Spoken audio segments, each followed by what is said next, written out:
right, thank you, and again, thank you guys for coming. It was a tough loss, to say the least, but it goes like that sometimes. It's always tough when you lose your last game to your biggest rivalry, and I'd hoped that we would play well, but unfortunately, the ball didn't bounce our way this game, and didn't play well enough to win, didn't coach well enough to win, and we got to do a better job next game of preparation and getting these guys focused in and getting a little bit better.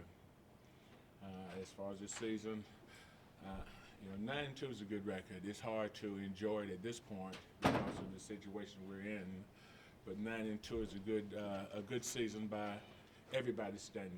I don't care if you're in Nebraska, Michigan State. 9-2 is pretty good, and I'm proud of our staff and our coaches and our players for being 9-2. But we're disappointed in the 2 actually.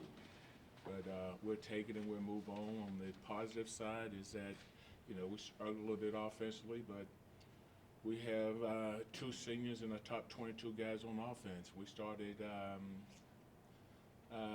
4 freshmen and 3 sophomores on the offense Saturday, and it showed at times. And didn't play quite as well as I had thought we would, but hopefully these guys will grow up and get better and play a little bit better and learn how to win these championships. So sharing these things, because that's the ultimate goal, is to be conference champion and to go to the bowl game on a positive note. But we're looking forward to going to Atlanta. We're looking forward to competing against the SWAC championship, and I think it'll be a great challenge for us and a great opportunity for our players to have an opportunity to play in the first Celebration Bowl. I think it'll be a positive experience for everyone.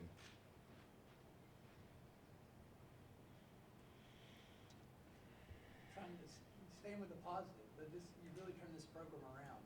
Like last week we were joking, everybody brings up the losses, not the wins. But if you just look at the direction this team is going and the university, it's been a great run.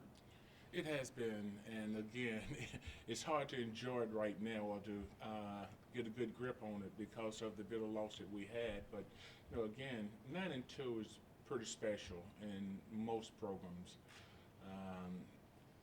I wish we would have been 10-1, but we got to somehow get over that and get that out of the system. And on the positive side, I said we lost 2 seniors out of the top 22 on offense, and we got 4 seniors out of our top 22 on defense. So we'll have a chance of continuing to build this thing. We're not where we want to be. We're a good football team, but we're not a dominant football team. We have to do a lot of things right. And I think Saturday, one of the things you saw is that when you lose 4 of your top 5 receivers, it's hard to get a playmaker outside. When you're playing with freshmen out there, and just got to try to get them in position to make a play because it's tough. You got an outstanding running back. You got a young line, but we don't have but one guy outside right now that is making plays for us, and we got to find a couple guys can make plays for us. I think once we get those injured guys back next year, hopefully the future is even brighter with 4 of those guys coming back. What other areas Saturday did you think there were either breakdowns in or areas that you would like to have gotten a lot more out of? Well, obviously the offensive line need to play better. Defensive line and linebackers need to play better. Quarterbacks need to play better. Wide receivers need to play better, and defensive backs need to play better. Anything else? And I need to coach better. Other than that, we're good. I didn't attend the post-game press conference, but I understood you said something about playing quick as much as you did. Can you? Well, and as you look back, we thought Quick gave us a better chance of winning because of his legs or feet, but I didn't put enough thought into the fact that he hadn't played in 3.5 weeks, and his timing was a little bit off, and his execution was a little bit off. And one of the things I thought is that, well, he's been down this road before because he's a senior. Hopefully, he can step back in and play like he's capable of playing, but that wasn't the case. So probably should have gone with the freshman a little bit quicker than we did, but I thought Quick may get a little bit better feel for what was going on and play a little bit better than he did, but not all of it's his fault. Not all of it's anyone's fault. It's all of our fault, and again, we all got to do a better job, and it starts with me. I got to do a better job of putting these guys in position to make plays. I got to get the coaches better prepared, and the coaches got to coach better, players got to play better. Rod, you got 4 weeks basically till the Celebration Bowl. What does this extra 4 weeks of practice mean to you guys? I know that is it almost like having 2 sets of spring ball, or what do you gain out of the extra time?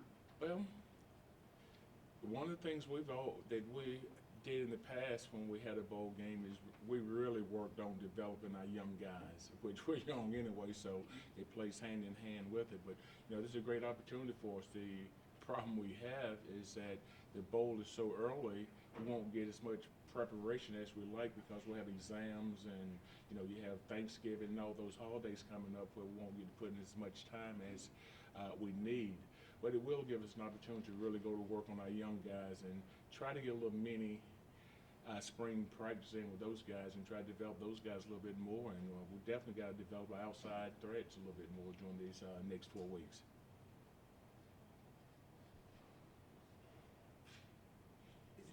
I'm just wondering, is it hard? You do have some breaks because of the Christmas break, Thanksgiving. As far as 4 weeks and not having a game to look forward to that far down the road, the guys, do they lose their focus, lose their concentration during practice? I mean, just kind of curious. It's a long time to go. It is a long time. It is a long time. But, hopefully we can get them to understand that, the reason you come to school is compete and to play and get an education, all those good things. But it's another opportunity to play. And we're fortunate enough to have one last chance to play this season. And hopefully we can get them focused in on playing and playing well this game. I know we need to play better than we have the last 3 weeks. What do you know about Grambling and Alcorn State? Do you have you watched those teams at all this year? Do you have preferences to who you play, or do you match up better with one than the other? Or? I don't know. Whoever wins, we're gonna play. One of the things you sort of hate is that those guys get to play. They don't have 4 weeks off. So you have to give advantage to those guys because Grambling plays this weekend and then again the following weekend where we have 4 weeks off. So they have a little bit of continuity in their preparation, huh? All 22. Yeah, both. So both of them have a little bit more preparation than we will. But we're gonna get our guys ready to play, and we're gonna try to get them coached up a little bit better, and hopefully we'll play better. Do you already have a strategy, Coach, about quarterback play for this game? No, we just finished Saturday's game, and we hadn't moved forward, and we're gonna go out and run them a little bit this afternoon, give them the week off, and come back on Monday and go back to work. But we hadn't gotten to that point yet. Any other questions for Coach? Somebody had a question. Did you have a question back there? You got answered, Coach, but let me just say thank you for one heck of a season. No, thank you guys. And I've said a number of times, it's an honor to be here and to be coach of this football team and this football program. And I've had a lot of support. And when you win and when you have some success that we've had, there's a lot of credit going around. I like to thank Earl because Earl has been super supportive in what we're trying to do. Our chancellor has been supportive. Everybody has been, supportive, and that's what it takes to build a really good program. As you can see, all eyes can see that we're building a pretty good football team, but I don't know if you guys can see the type of program that we're building, the things that we've done since we've been here as far as program-wise. So we're taking positive steps in those areas too, and hopefully, when we leave here, this is going to be a lot better program than the one that we inherited. So I'm grateful, and I'm the one thankful to have an opportunity to be at a place like this where people love their Aggies and involved and come out and support them. So the thanks is all on me, and I really do thank you guys from the bottom of my heart for all the support that we've gotten. Coach, when you give back to the guys, on my behalf, I'd like for you to thank Tony McCray. When we was walking out the coin flip, he said, "Mistake, I'm going to run you one back." He did it. You should have told him two. That would have helped. Coach, do you have you voted already for all conference kinds of things? Are you voting for Tariq for Player of the Year? You can't vote for your own players, That's right. but he would definitely be my choice. Right. So when we have to do that, Brian? That should be coming down the pike soon. But no, you can't vote for your own players. But what of your guys you think have performed at that level this year? Well, we had a lot of good performances. You know, those two Keys guys, I say boys, they're not boys anymore. They were boys when we brought them here, but those guys have really grown up and, you know, been a major part of the direction of this program is taken. And I'm going to say again, I went out to recruit Keys, and his daddy makes some great soup. I've been on the road a long time, and I've gotten fed by a lot of families, but that's to the day still one of my favorite meals to eat in the home was that soup that their dad made. So you expect Tyreek, Garden, pretty punt return, Keys, you saying, with that wide receiver?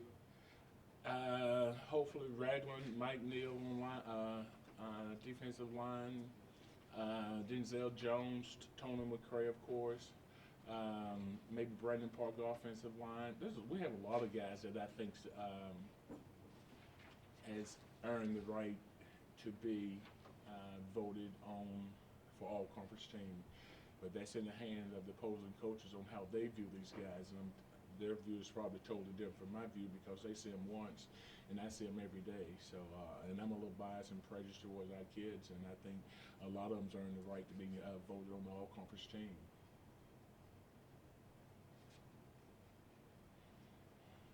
Thank you, Coach. Appreciate it. All right, thank you guys. I appreciate you guys coming out this year.